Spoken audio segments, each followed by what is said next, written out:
Hi, I'm going to read to you the first chapter of The Explorer by Catherine Rundell. Flight. Like a man-made magic wish, the aeroplane began to rise. The boy sitting in the cockpit gripped his seat and held his breath as the plane climbed into the arms of the sky. Fred's jaw was set with concentration, and his fingers twitched following the movements of the pilot beside him. Joystick, throttle.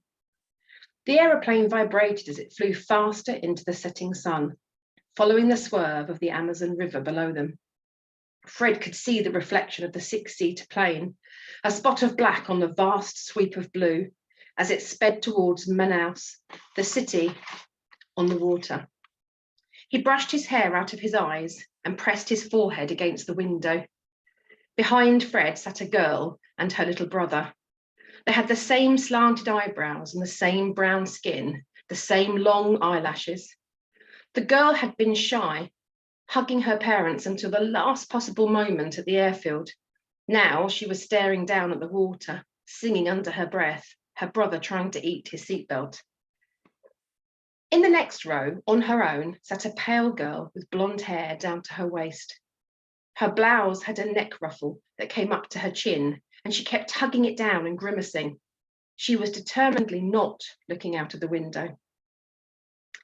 The airfield they had just left had been dusty and almost deserted, just a strip of tarmac under the ferocious Brazilian sun. Fred's cousin had insisted that he wear his school uniform and cricket jumper, and now, sat inside the hot, airless cabin, he felt like he was being gently cooked inside his own skin. The engine gave a whine, and the pilot frowned and tapped the joystick.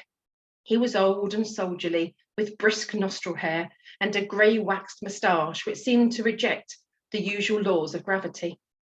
He touched the throttle, and the plane soared upwards higher into the clouds.